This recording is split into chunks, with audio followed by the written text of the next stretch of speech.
আসসালাম সাহাবা, আসসালাম সাহাবা, আসসালাম সাহাবা, আসসালাম সাহাবা। আসসালামু আলাইকুম ওয়া রাহমাতুল্লাহ। আলহামদুলিল্লাহি রাব্বিল আলামিন ওয়াসসালাতু ওয়াসসালামু আলা রাসূলিল আমিন ওয়া আলা আলিহি ওয়া আসহাবিহি আজমাইন, আম্মা বাদ। সুপ্রিয় দর্শক, কাছে কিংবা দূরে বিশ্ব জুড়ে যে যেখান থেকে দেখছেন, মাহে রমাদানের এই বরকতময় সময়ে আপনাদেরকে স্বাগত জানাচ্ছি আপনাদের প্রিয় চ্যানেল জিটিভির পর্দায় ইসলামী ব্যাংক বাংলাদেশ পিএলসি নিবেদিত প্রেরণার বাতিঘর অনুষ্ঠানে, powered by Islami bank foundation, ওয়ালিয়া হজ কাফেলা ও আন্তরিক হজ কাফেলা। সুপ্রিয় দর্শক, পুরো অনুষ্ঠান জুড়ে আপনাদের সাথে আছি আমি মোহাম্মদ সাজিদুল ইসলাম। সুপ্রিয় দর্শক, আমাদের এই অনুষ্ঠান সাহাবীদের জীবনাচারমূলক অনুষ্ঠান প্রেরণার বাতিঘর। এই অনুষ্ঠানে আমরা রাসূল সাল্লাল্লাহু আলাইহি সাল্লামের এক একজন বিশিষ্ট সাহাবীর জীবনী নিয়ে আলোচনা করি। আজকে আমরা রাসূল সাল্লাল্লাহু আলাইহি সাল্লামের দুজন বিশিষ্ট সাহাবীর জীবনী নিয়ে আলোচনা করব। তারা হচ্ছেন হযরত আবু দারদা ও তুফাইল ইবনে আমির রাদিয়াল্লাহু তাআলা আনহু। আর এই বিষয়ে আলোচনার জন্য আমরা দুজন খ্যাতনামা ইসলামিক স্কলারকে আমন্ত্রণ জানিয়েছি। তাদের সাথে আপনাদেরকে পরিচয় করিয়ে দিচ্ছি। আমাদের সাথে আজকে উপস্থিত আছেন কুষ্টিয়া ইসলামী বিশ্ববিদ্যালয়ের আল কোরআন অ্যান্ড ইসলামিক স্টাডিজ ডিপার্টমেন্টের সম্মানিত অধ্যাপক professor doctor Nasiruddin Miji sir. আসসালামু আলাইকুম রহমতুল্লাহ। ওয়ালাইকুম আসসালাম রহমতুল্লাহ। স্যার কেমন আছেন? আলহামদুলিল্লাহ আলহামদুলিল্লাহ। আমাদের সাথে আরেকজন মেহমান উপস্থিত আছেন ঢাকা বিশ্ববিদ্যালয়ের আরবি বিভাগের সম্মানিত অধ্যাপক professor doctor Abdul Kadir sir. আসসালামু আলাইকুম ওয়া রাহমাতুল্লাহি ওয়া বারাকাতুহু। ওয়ালাইকুম আসসালাম রহমতুল্লাহ। স্যার কেমন আছেন? আলহামদুলিল্লাহ। আমি শুরুতে প্রফেসর ডক্টর নাসিরউদ্দিন মিজি স্যারের কাছে আসবো। তুফাইল ইবনে আমির রাদিয়াল্লাহু তাআলা আনহুয়ের পরিচয় সম্পর্কে যদি একটু বলতেন স্যার। আলহামদুলিল্লাহ, সালাতু ওয়াসসালামু আলা রাসূলিল্লাহ। দূরে এবং কাছে যারা যেখানে বসে আমাদের এই অনুষ্ঠান দেখছেন, সবাইকে আমাদের এই অনুষ্ঠানে আমন্ত্রণ জানাচ্ছি। আসসালামু আলাইকুম রহমতুল্লাহ। তো আজকে আমরা সাহাবায়ে কেরাম, যাদের সম্পর্কে কোরআন এবং সুন্নায় অনেক নুসুস এসছে, অনেক টেক্সট এসেছে, যেগুলো রাসূলুল্লাহ সাল্লাল্লাহু আলাইহি ওয়াসাল্লামের সাহাবায়ে কেরামের সম্মানে সরাসরি কোরআন এবং হাদিস যেগুলো বর্ণনা এসছে, সেই উচ্ছ্বসিত প্রশংসার দাবিদার সে সাহাবায়ে কেরামের জীবনী নিয়ে আজকের এই আলোচনাকে আমি প্রথমেই উদ্যোক্তাদেরকে ধন্যবাদ জানাতে চাই। আজকে যে সাহাবী সম্পর্কে আমাদেরকে জানার জন্য, আলোচনার জন্য উপস্থাপন করা হয়েছে, তিনি হচ্ছেন তুফাইল ইবনে আমির রাদিয়াল্লাহু তাআলা আনহু আদ-দাওসী। তুফাইল ইবনে আমির আদ-দাওসী রাদিয়াল্লাহু তাআলা আনহু। তো তিনি 580 খ্রিস্টাব্দে তিনি জন্মগ্রহণ করে এবং 633 খ্রিস্টাব্দে তার মৃত্যু হয়। তিনি আসলে বিখ্যাত একজন কবি ছিলেন এবং অত্যন্ত ধনাঢ্য ব্যক্তি ছিলেন, এবং তার সবচেয়ে বড় গুণাবলীর মধ্যে এবং তার জীবনাচারটা এমন ছিল যে তিনি সারা জীবন দাউস গোত্রের মানে সুনাম রক্ষার জন্য তিনি তার ব্যক্তি পর্যায়ে তিনি অত্যন্ত দানবীর ব্যক্তি ছিলেন, এবং তার সবসময় লোকদেরকে মেহমানদারি করানোর জন্য তিনি উন্মুখ হয়ে থাকতেন, এবং সদা সর্বদা তার সেই রান্নাবান্না লেগেই থাকতো, এবং মেহমানদেরকে মেহমানদারি করানো ছাড়া তিনি কখনো বিদায় দিতেন না। স্যার, আমরা আবার আপনার কাছে আসবো। আমরা আসবো প্রফেসর ডক্টর আব্দুল কাদির স্যারের নিকট। স্যার, আমরা রাসূলুল্লাহ সাল্লাল্লাহু আলাইহি সাল্লামের আরেকজন বিশিষ্ট সাহাবী আবু দারদার পরিচয় সম্পর্কে আপনার কাছে জানতে চাই স্যার। ধন্যবাদ। আসলে আবু দারদা রাদিয়াল্লাহু তাআলা আনহু একজন বিশিষ্ট সাহাবী ছিলেন। তিনি মদিনার মানুষ। আমরা দুটো গোত্র সম্পর্কে মদিনায় জানি, আউস এবং খাজরাজ দুটি গোত্র, অত্যন্ত প্রসিদ্ধ গোত্র। সেই খাজরাজ গোত্রেরই একজন ব্যক্তি ছিলেন হযরত আবু দারদা রাদিয়াল্লাহু তাআলা আনহু। দারদা তার মেয়ের নাম, সেই হিসাবে আবু দারদা। তো তিনি ইসলাম গ্রহণ করেছেন, এটা আমি দুর্ভাগ্যই বলবো তার জীবনের জন্য, যে আনসারী সাহাবীদের মধ্যে সর্বশেষ সাহাবী হলেন হযরত আবু দারদা রাদিয়াল্লাহু তাআলা আনহু। তিনি সর্বশেষ ইসলাম গ্রহণ করেছিলেন, এবং সেই ইসলাম গ্রহণের দিনটা ছিল, কেউ বলেন বদরের দিন, যার কারণে তিনি বদরে অংশগ্রহণ করতে পারেননি। তো হযরত আবু দারদা রাদিয়াল্লাহু তাআলা আনহু তিনি একজন বড় ব্যবসায়ী ছিলেন, এবং ব্যবসায়ী সবচেয়ে বেশি মনোনিবেশ করেছেন। এই ব্যবসায়িক কাজে ব্যস্ত থাকার কারণে ইসলামের সুশীতল ছায়াতলে তার আসার কোনো সুযোগ হয়নি। তো আব্দুল্লাহ ইবনে রাওয়াহা রাদিয়াল্লাহু তাআলা আনহু ছিলেন তার প্রিয় বন্ধু। তো এই বন্ধু একদিন তার বাড়িতে গেলেন, আবু দারদা একটা বিশেষ মূর্তি পূজা করতেন। জি তো তিনি ওটা দেখলেন। যে সময় তিনি গেলেন হযরত আব্দুল মিয়া রাওয়াহা, তখন আবু দারদা বাসায় ছিলেন না। যাওয়ার পর তিনি ওই মূর্তিটি ভেঙ্গে চুরমার করে দিলেন। জি তো আবু দারদা যখন বাড়িতে আসলেন, এসে যখন দেখলেন, তখন এই ভাঙ্গা মূর্তির এই স্তূপটাকে গোছাচ্ছেন আর বলতেছেন, আফসোস যে তুমি তোমাকে রক্ষা করতে পারলে না। জি তার স্ত্রী বললেন, সে অন্যের কি কল্যাণ করবে, সে তো নিজের কল্যাণ করতে পারে নাই। তার মানে যে নিজেকে সাহায্য করতে পারে নাই, সে অন্যের কি সাহায্য করবে? আমরা ঠিক সিমিলার একটা ঘটনা দেখি হযরত ইব্রাহিম আলাইহিসসালাম যখন সমস্ত মূর্তিগুলো ভেঙে দিয়ে বড় মূর্তিটির গলায় যখন কুঠার ঝুরিয়ে দিয়ে হয়েছিল, তখন তাকে প্রশ্ন করা হয়েছিল, আনতা ফাআলতা বিআলিহাতিনা ইয়া ইব্রাহিম।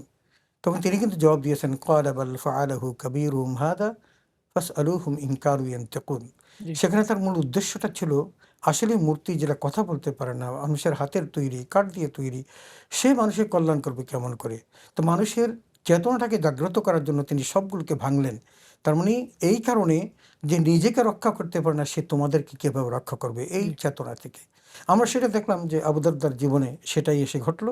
তিনি যখন ওই ভাঙ্গা মূর্তি দেখে যখন দেখলেন যে আর সে আর তাকে রক্ষা করতে পারে নাই, তখন তিনি গোসল করে প্রস্তুতি নিয়ে চলে গেলেন নবীজির দরবারে। যাওয়ার সময় ওই আব্দুল মিয়া রাওয়াহা তাকে দেখলেন এবং নবীজিকে বলেন, হে আল্লাহ রসুল, আমার মনে হয় আবু দারদা আমাদের খোঁজে আসছেন। নবীজি বলেন, চিন্তার কারণ নেই, সে ইসলাম গ্রহণ করবে। আল্লাহ আকবার। তিনি সত্যি ইসলাম গ্রহণ করেছিলেন এবং জি আবু দারদা সেদিন থেকে ইসলামের ছায়াতলে প্রবেশ করার পর তিনি যতদিন পর্যন্ত জীবিত ছিলেন, ইসলামের বাণীকে সমুন্নত রাখার জন্য, ইসলামের তালিম ও তরবিয়তের জন্য তার গোটা জীবনটাকে তিনি সঁপে দিয়েছিলেন। জি স্যার, আপনাকে ধন্যবাদ। আমরা আবার আসবো আপনার কাছে। আমরা প্রফেসর ডক্টর নাসিরউদ্দিন মিজি স্যারের কাছে আসবো।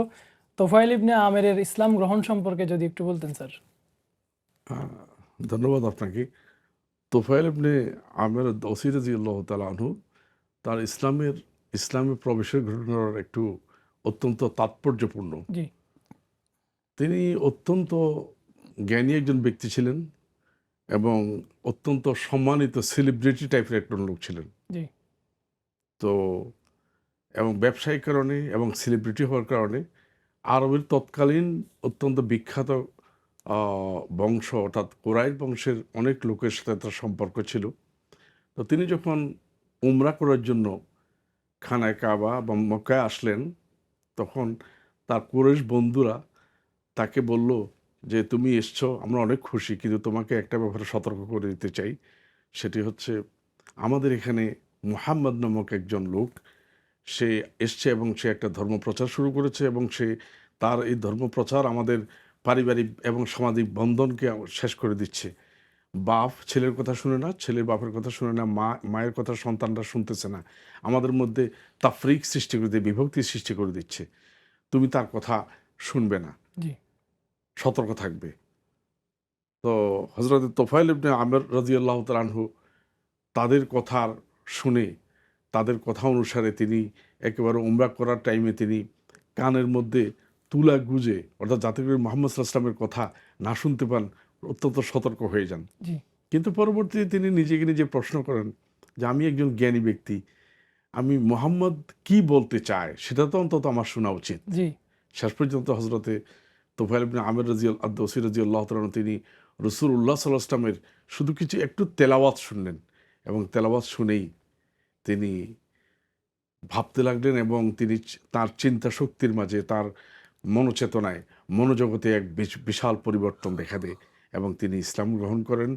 হজরতে আলী রাদিয়াল্লাহু তাআলা আনহু তাকে রাসূলুল্লাহ সাল্লাল্লাহু আলাইহি ওয়াসাল্লামের কাছে নিয়ে যান এবং রাসূলুল্লাহ সাল্লাল্লাহু আলাইহি ওয়াসাল্লামের দরবারে যাওয়ার সময়ও একটা তাৎপর্যপূর্ণ ঘটনা ঘটে। তিনি আলী রাদিয়াল্লাহু তাকে বলেছিলেন যে, আপনি আমার থেকে দূরত্ব বজায় রেখে আপনি আগে আগে হাঁটবেন, আমি আপনাকে অনুসরণ করব, কিন্তু আমি যে আপনাকে অনুসরণ করছি এটা যেন কুরাইশরা, আমার বন্ধুরা যেন কোনোভাবেই না বোঝে। চলছেন এবং তাকে আরও বললেন যে, আমি যদি কোথাও আমার বন্ধুদের সাথে দেখা হয়ে যাওয়ার পর আমি যদি থেমে যাই, আপনি কিন্তু আপনার মুভমেন্ট অব্যাহত রাখবেন, যাতে করে আমি বুঝতে পারি। এবং সেভাবেই রাসূলুল্লাহ সাল্লাল্লাহু আলাইহি ওয়াসাল্লামের দরবারে পৌঁছেন এবং ইসলাম গ্রহণ করেন। আলহামদুলিল্লাহ। স্যার আপনাকে অসংখ্য ধন্যবাদ। আমরা আবার আপনার থেকে শুনবো। ছোট্ট একটি বিরতিতে যাচ্ছি। সুপ্রিয় দর্শক, সময় হলো একটি বিরতির পর আমরা আবারও ফিরে আসবো। ততক্ষণে আমাদের সাথে থাকুন। সুবহানাল্লাহি ওয়া বিহামদিহি, সুবহানাল্লাহিল আযীম। সালাম সাহাবা। সুপ্রিয় দর্শক, বিরতির পর আমরা আবারও ফিরে এলাম। আপনারা দেখছেন ইসলামী ব্যাংক বাংলাদেশ পিএলসি নিবেদিত প্রেরণার বাতিকর অনুষ্ঠান, powered by Islami bank foundation, Wali house কাফেলা ও আন্তরিক হাউস কাফেলা। সুপ্রিয় দর্শক, বিরতির পূর্বে আমরা শুনছিলাম রাসূল সাল্লাল্লাহু আলাইহি সাল্লামের দুজন প্রিয় সাহাবীর জীবনী নিয়ে। আমরা আসবো এখন আমাদের প্রফেসর ডক্টর আব্দুল কাদের স্যারের নিকট। স্যার, আবু দারদা রাদিয়াল্লাহু তাআলা আনহুর যে জ্ঞান অর্জন এবং তার পাণ্ডিত্য, এ সম্পর্কে যদি একটু বলতেন স্যার। ধন্যবাদ। আসলে আল্লাহ নবীর সাহাবীরা সবাই তো জ্ঞানী ছিলেন এবং তাদের প্রজ্ঞা, মেধা, মননশীলতা এগুলো ছিল আকাশচুম্বী। কিন্তু তিনি ছিলেন একটু ব্যতিক্রম। তিনি বরাবরই একজন জ্ঞানী ব্যক্তি ছিলেন, যাকে রাসূল আকরাম সাল্লাল্লাহু আলাইহি ওয়াসাল্লাম হাকিম বলে অভিহিত করতেন। অত্যন্ত প্রজ্ঞাবান ব্যক্তি ছিলেন এবং কোরআন কারীম তিনি মুখস্থ করেছিলেন। এবং কোরআন কারীম মুখস্থ করার পর রাসূল আকরাম সাল্লাল্লাহু আলাইহি ওয়াসাল্লামের এই হাদিস নিয়ে তিনি মনোনিবেশ করেন এবং অনেক পাণ্ডিত্য অর্জন করেন। একসময় হযরত আবু দারদা রাদিয়াল্লাহু তাআলা আনহু তিনি হিমসে যান আরও দুজন সাহাবী সহ। সেখান থেকে তিনি দামেস্কে চলে যান। হযরত মুয়াবিয়ার সময়কালে তিনি দামেস্কের তিনি বিচারপতিও ছিলেন। জি। তো যাই হোক, তার জ্ঞান প্রজ্ঞা সম্পর্কে অনেক সাহাবী মন্তব্য করেছেন এবং বলছেন এই যুগের মধ্যে, যেমন আমরা হযরত মুয়াজ বিন জাবাল রাদিয়াল্লাহু তাআলা আনহুর কথা যদি বলি, মুয়াজ বিন জাবাল রাদিয়াল্লাহু তাআলা যখন ইন্তেকাল করেন তখন তার ফলোয়ার্সরা তাকে জিজ্ঞেস করলো যে আপনার অ্যাবসেন্সে আমরা কার কাছে যাব, কার কাছ থেকে দর্শ নেব। তো তখন তিনি বললেন যে তোমরা আবু দারদার কাছে যাবে। এবং তারা আবু দারদার কাছে এসে জ্ঞান অর্জন করেছেন, দ্বীনের তালিম শিখেছেন। এবং আমরা তার শেষ জীবনটাতে দেখি তিনি দামেস্কে একটা মসজিদে তিনি দর্শ দিতেন। ফজরের নামাজ শেষে নিজে কোরআন তেলাওয়াত করতেন, তারপর দর্শে বসে যেতেন। একদিন তিনি তার একজন ছাত্রকে বললেন, আজকে দর্শে কতজন ছাত্র উপস্থিত দেখো। গণে দেখা গেল যে ১৬০০-র উপরে ছাত্র। তখনকার দিনে ১৬০০-র উপরে ছাত্র তার দর্শে গাহে, এটা চিন্তা করা যায়? এত বিশাল মাপের একজন পণ্ডিত তিনি ছিলেন এবং সেখানে তিনি দর্শ দিতেন। এবং তাকে প্রশ্ন করা হয়েছিল যে আপনি দিনে কতবার জিকির করেন? জি। তখন তিনি বললেন, আমি দিনে ১,০০,০০০ বার জিকির করি। সুবহানাল্লাহ। বললেন যদি আমার আঙ্গুল ভুল না করে। তার আমি বুঝাতে চাইলেন আঙ্গুলের ভুলের কারণে হয়তো দুই একটা এদিক সেদিক হতে পারে, কিন্তু আমি ১,০০,০০০ বার জিকির করি। এটা কি চিন্তা করা যায়? তো আবু দারদা রাদিয়াল্লাহু তাআলা আমরা অনেক হাদিস জানি, ১৬৯টা হাদিস, ৭৯টা হাদিস তার থেকে রেওয়ায়েত হয়েছে। যেমনি করেছেন বুখারী, তেমনি করেছেন মুসলিম এবং অন্যান্য হাদিস গ্রন্থে তার হাদিসগুলো আছে। এবং আমরা আব্দুল্লাহ ইবনে মাসউদের মতো ব্যক্তি এবং আব্দুল্লাহ ইবনে উমরের মতো ব্যক্তিত্বকে দেখেছি তার কাছ থেকে হাদিস রেওয়ায়েত করতে। তার মানে আনডাউটলি বলা যায় যে আবু দারদা রাদিয়াল্লাহু তাআলা অত্যন্ত উঁচু মানের একজন শিক্ষাবিদ ছিলেন, এলেম চর্চা একজন সমুন্নত ব্যক্তি ছিলেন এবং তখনকার যুগের জ্ঞানী মানুষের মধ্যে একজন ছিলেন, বিজ্ঞ প্রাজ্ঞ। এবং রাসূল আকরাম সাল্লাল্লাহু আলাইহি ওয়াসাল্লাম তার সম্পর্কে ভূয়সী প্রশংসা করেছেন। তার সম্পর্কে আসলে আরো কিছু কথা, একটা জিনিস উনাকে আমাদের স্যার বলেছেন, উনাকে হাকিমুল উম্মাহ বলা হয়েছে। তার হেকমতের অনেকগুলো নিদর্শন আছে। বিশেষ করে তার অনেকগুলো কয়েকটা উক্তি আছে যে উক্তিগুলো তার বিজ্ঞতা এবং প্রাজ্ঞতার পরিচয় বহন করে।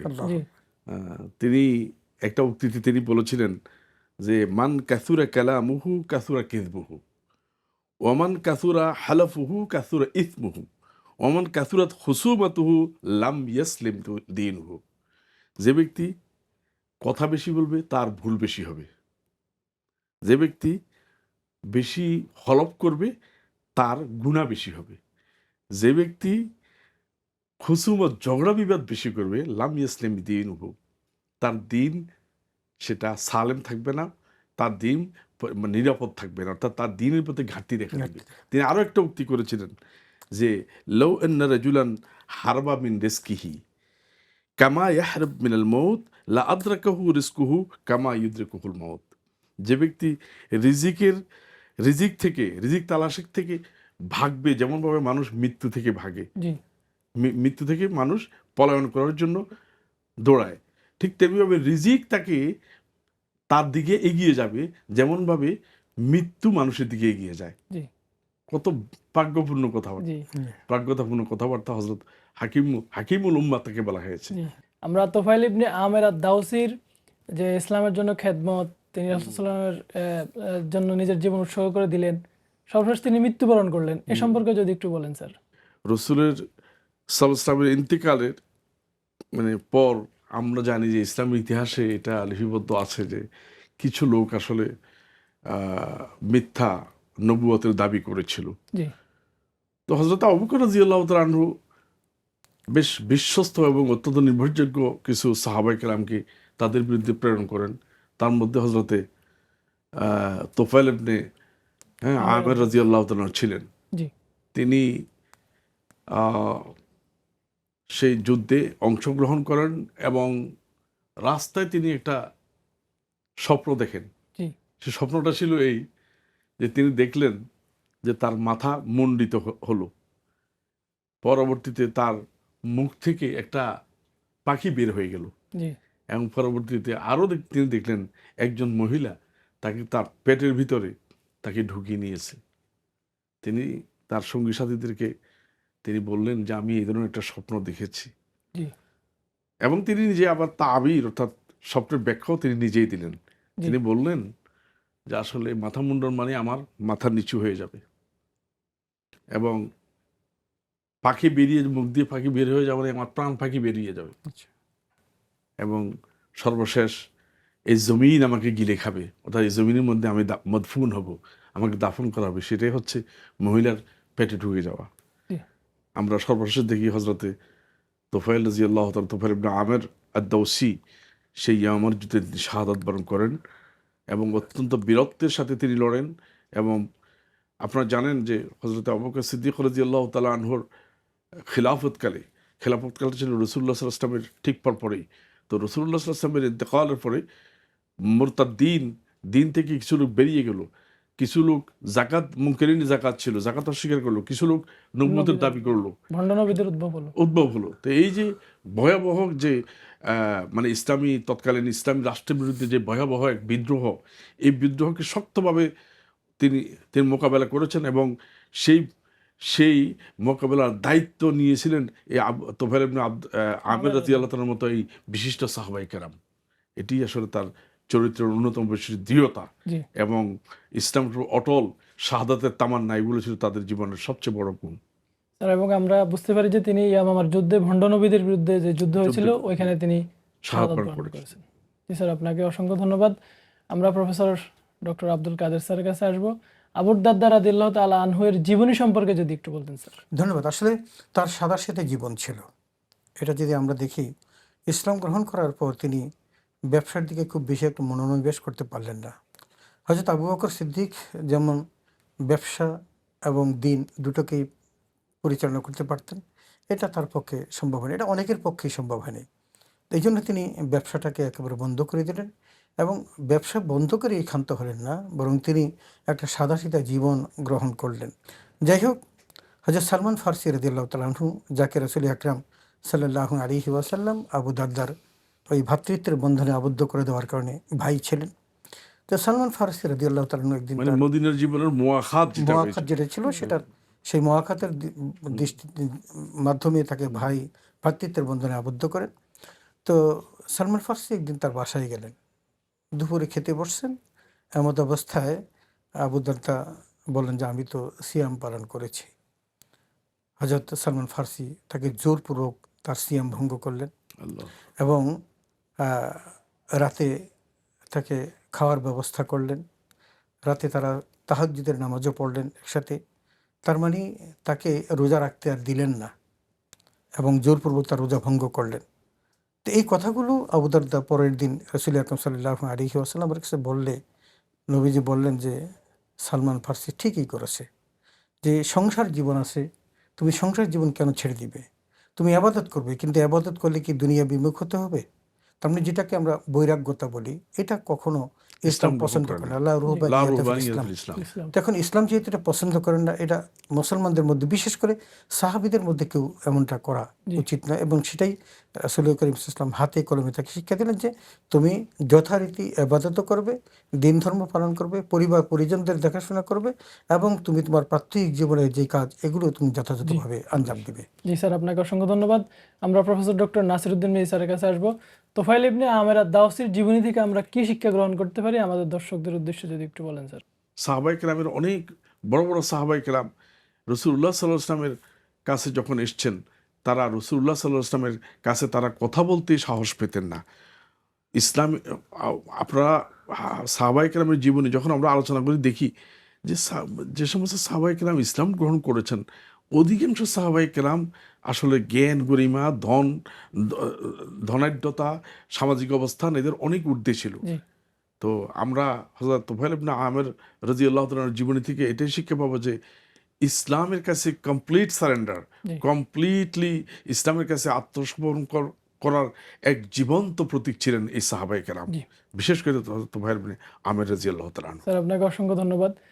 Sir professor doctor Abdul Kadir sir, আমরা আবু দারদা রাদিয়াল্লাহু তাআলা আনহুর জীবনী থেকে কি শিক্ষা গ্রহণ করতে পারি একটু সংক্ষেপে যদি বলেন। আসলে সংক্ষেপে যদি বলি, আবু দারদা রাদিয়াল্লাহু তাআলা একজন বড় বিখ্যাত ব্যবসায়ী ছিলেন।